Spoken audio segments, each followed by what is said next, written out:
Joining us on the program right now, he follows hockey quite a bit. He is Mike Folta. He is the radio play-by-play voice of the Utah Hockey Club, and he joins us right now on the program. How fun has this break been for you, Mike? And how fun has it been to just watch hockey and just enjoy it from the couch, man? Boy, so the break has been fantastic. It's been a banner week. It's been a banner day for me. I just bought my first ski boots and ski helmet. I am officially a Utahn, and I'm glad to be one as well. So I feel I'm indoctrinated into the culture here. We have U.S. Canada coming up on tomorrow night.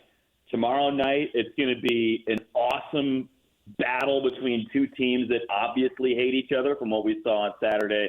And I think the anticipation for this game is as big of a buildup as we've seen for a hockey game, a non-Stanley Cup game, really probably since the 2014 Olympics, I would say. It's a great time to be a hockey fan. I think the hockey community is really proud of what this Four Nations tournament has become.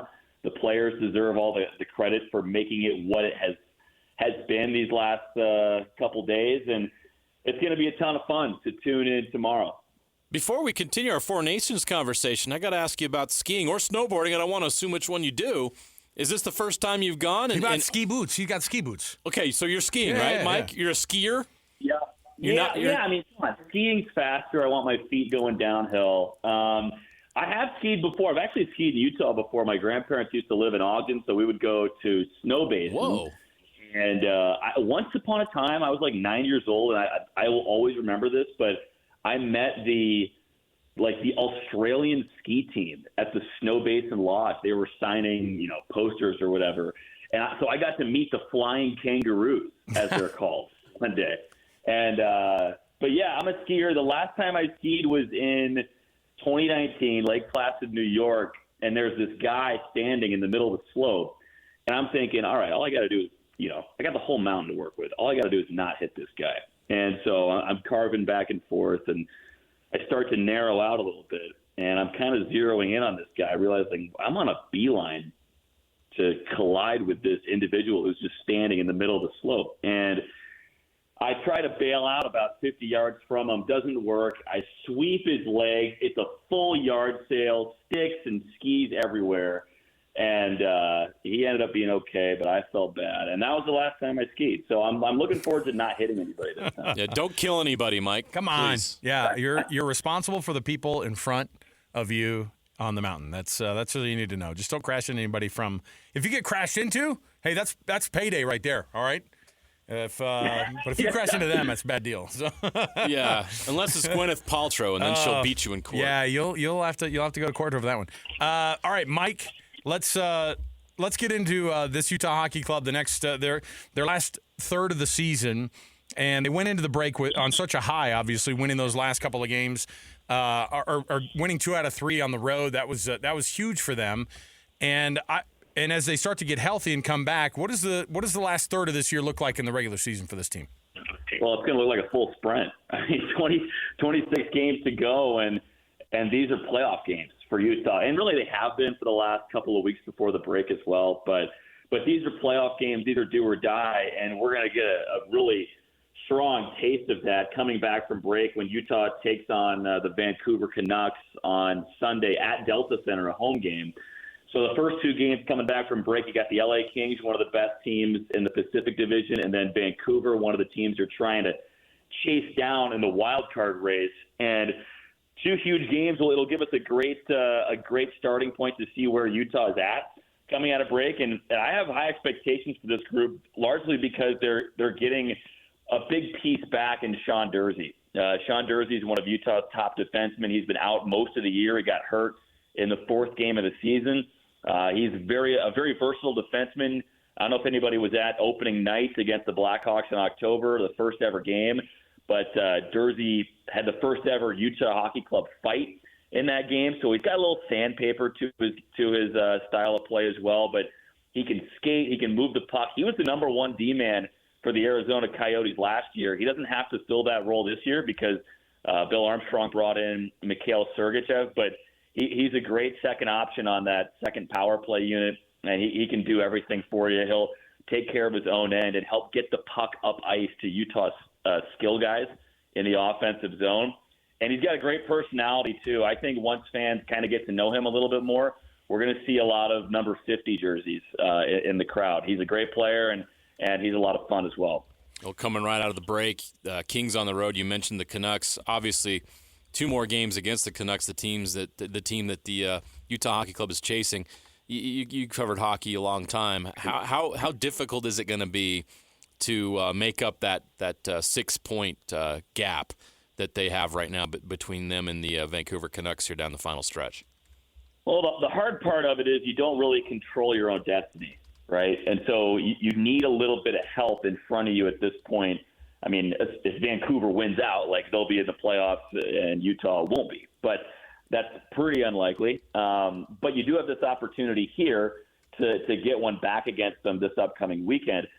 I don't know if you guys followed this at all, and maybe our casual hockey fans missed out on this, but there was a personal beef between 2 players on Vancouver, JT Miller and Elias Pettersson, and these guys couldn't stand each other so much they ended up having to trade one of them. They traded JT Miller. I mean, have you guys ever seen that before? Like, it's crazy. It's a personal. Hey, we follow the NBA, so yes, we have seen this before. We have seen the pouty athlete before, yes. But you're right. In hockey, it feels like it happens a lot less. In hockey, it's a little hard to fathom that just like a personal dispute between 2 guys results in one guy being, uprooted and traded to another team. And they're both good players too. And Vancouver's a really good team, and it's going to be a great test for Utah on Sunday after their game against LA.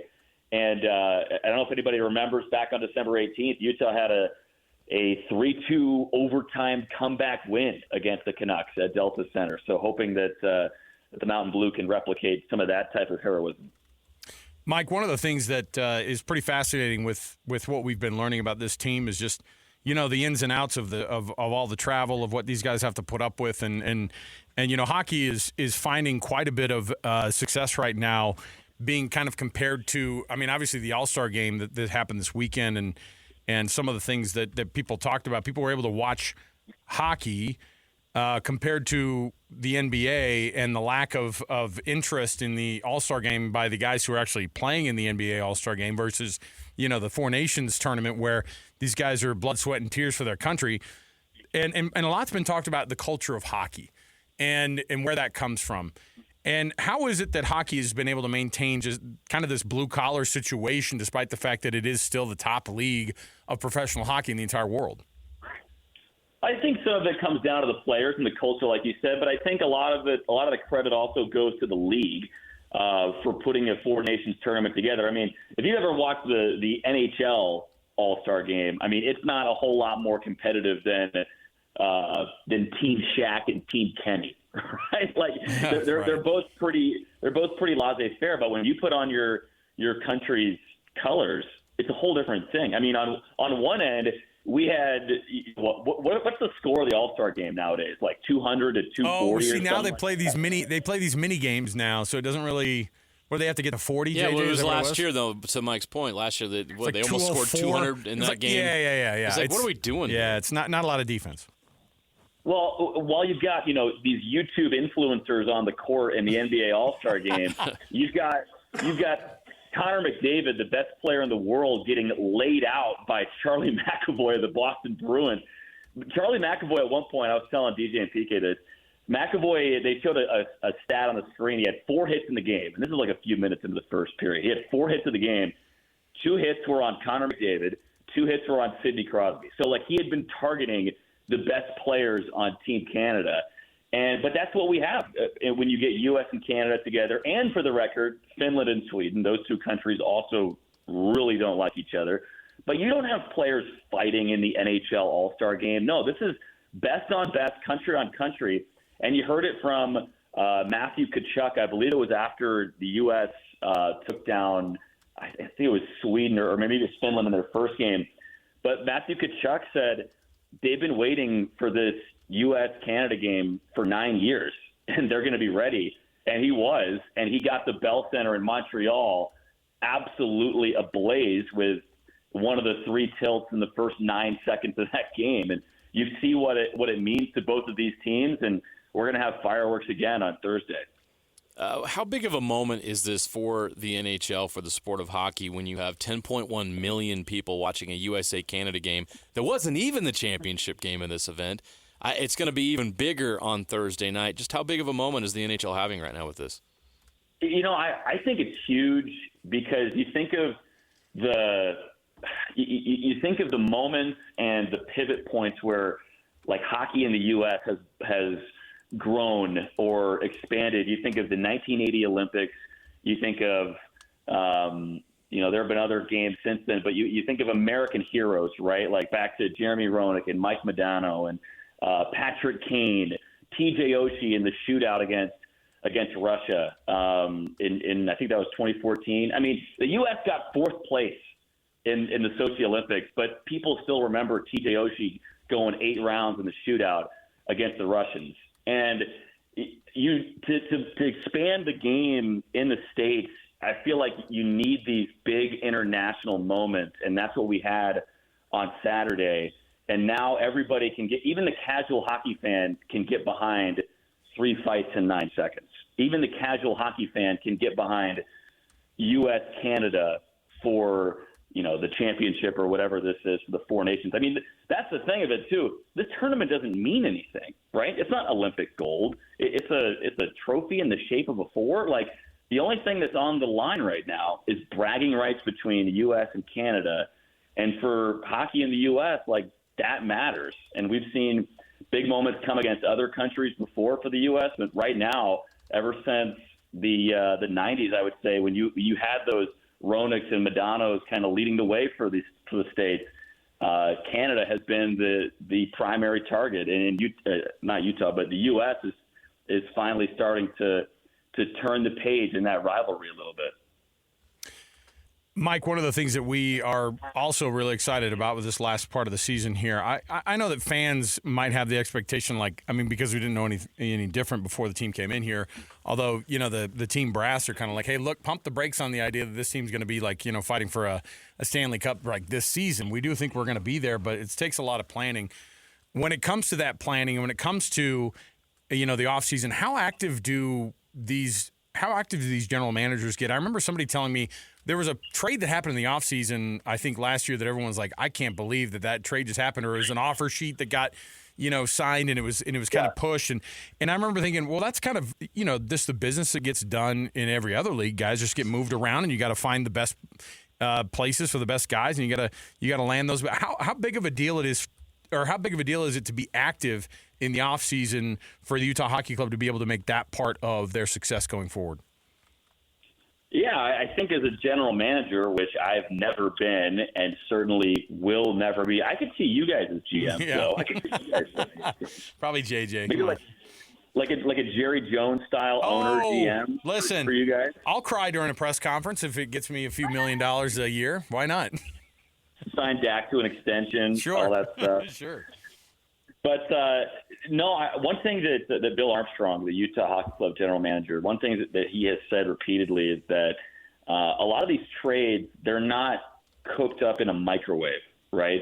Like he's constantly talking to general managers and staff members around the league, and maybe in December you say, hey, we're interested in this guy. You let us know if there's a right time to make a move, and then 6 to 7 months later, come the summertime, you get a call from that team saying, hey, what can you offer us along with what you mentioned earlier? And then that's how these deals start to snowball. It's rarely, sometimes, I guess I should say, unless it's Luka and just comes out of the blue, like most of these deals are kind of mulled over time, and it's a long process to get trades and things like that in motion. But I think from what we've heard from NHL reporters, especially Frank Saravalli of the Daily Faceoff, he thinks that Utah's going to be a big swinger at the in free agency this summer, and potentially at the trade deadline coming up in March as well. So it'll be interesting to see what Bill Armstrong decides to do at the deadline this season. And I think these two games against LA and Vancouver could go a long way towards determining if it's time to add a piece or stand pat or what have you. Before we let you go, I wanted to give you a chance to give everyone an update on your Boilermakers. How they doing? Really, guys? You know what? This is character building, and I'm so happy that it happened to us now, because this is the type of stuff that is going to drop us a couple lines in the seeding. We're going to be the most dangerous 5 seed you've ever seen. Oh, you got him right where you want him now. This is all part of the plan. You wanted this. Exactly. There's going to be some fools that are thinking, oh, it's a 5-12 matchup. Oh, Purdue likes to underperform in the tournament. Oh, we'll go with UC Santa Barbara. And then guess what? Best point guard in the country, Braden Smith, is going to remind everybody that Purdue is one of the blue bloods, an elite program. And yeah, I don't know. It's been a tough stretch. I'm not going to lie, but I'm confident. I'm still confident in this team. Hey, Lenardi still is too. He's got you guys a 3 seed. So you lose 3 games, you're still a 3 seed. You must be a pretty good team. 3 seed? Wow. Okay. I'll take that, I guess. Yeah, I would rather be underseeded, though. I'd rather be underseeded. Look, it was a good run. You guys have had a good time, and so let other people have some success. And maybe get second place. That'd be nice for somebody else. All right. I'm an Aggie now. I'm an Aggie. Okay, yeah, I so forgot. I'm all aboard. You haven't made it down to the Marriott Center or to the Huntsman Center Oh yet? my gosh, you should have gone last night. Hey, what a win!